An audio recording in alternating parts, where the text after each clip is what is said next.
का करता है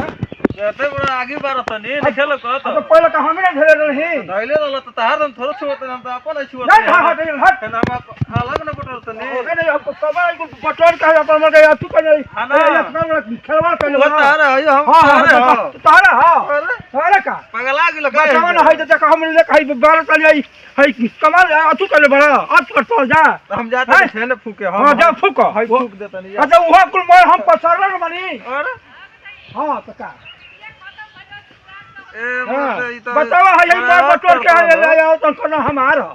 यही तरह कहब का नहीं तहार हुए मैं तहरे हां हां तो हमार तहार हां और हमर कनियो नहीं खे तहार का हम तहार हो न बाकी हेजा बड़वे तू हाई फूका हम फूकत नहीं काहे का हुआ हमारा हुए वो मत फूका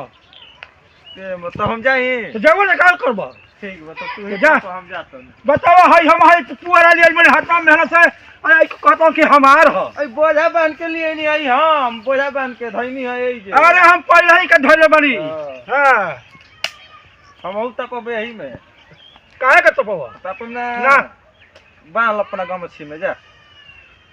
बड़ी मारे हमारा तो हम ये का खाने को ता का तो बड़ी तू है तब मरदा है तब पता नहीं अरे तो बाबा मत कर रहिया मैं बराबर हम आके कतना पूरा बटर के तू हो जा तो धोआ काहे के लगवा तो और धोआ गिरा जा जा हम मेहनत जाता नहीं है बताओ है सब पूरा को बढ़िया रही